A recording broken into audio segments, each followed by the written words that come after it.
Stephen A., this is why we cover this sport. For games like this, for teams like this who can punch one more time and force the two best words in sports. It's special. Coming into the series, you knew that Indiana was being underestimated. A lot of people favored OKC, myself included, but I expected a thriller. I expected a series, and Indiana answered the call. They show up Game 6 tonight.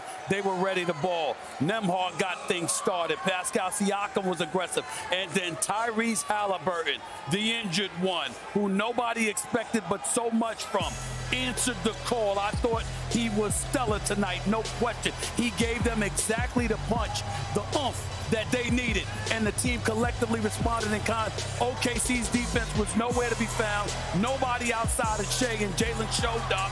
It was like it was a no-show for the rest of the team, and now we've got a Game 7. But because of it, it's anybody's game right now, as far as I'm concerned. And huge for Tyrese Haliburton. He only had to play 23 minutes in this game to preserve him now for a winner-take-all, one game every game. And in Game 7, he's going to put it all out. He probably will even push harder and further because he knows there's nothing after that.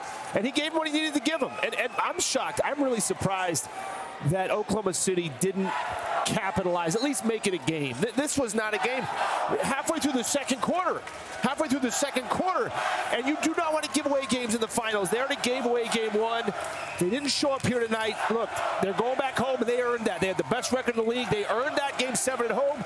But like Stephen A. said, you don't want to mess around with Game 7s. I've been a part of those. It doesn't always go the way it's supposed to go. It's actually the anniversary, Bob, of maybe a Game 7 not going the way that you thought it was going to go. But we got to pause for 1 second, Perk. I want to hear what you have to say about this game, but this is the last time that these Indiana fans are going to see their team at home. Look at the pride showing up for their team. I mean, this is the basketball state. Rick Carlisle said it in 49 other states. It's just basketball, but in Indiana, it feels different. I know that this team, it meant so much to do this, to extend their season for these folks as well. Well, absolutely. And the energy inside this building was electrifying from top to bottom. Absolutely. No lie. Phenomenal environment. Here's the thing. Let me say this. Shout out to Tyrese Haliburton for gutting it out.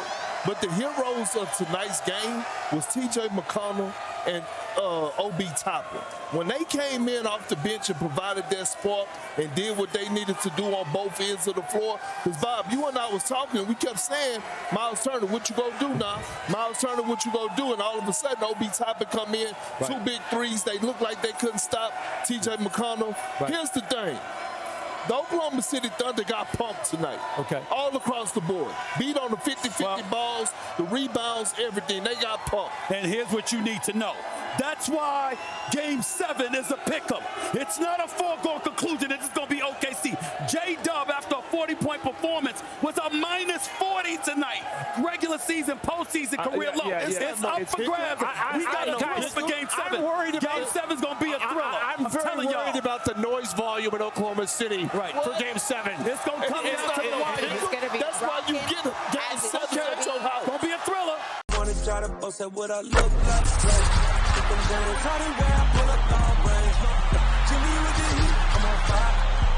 It's NBA, ESPN.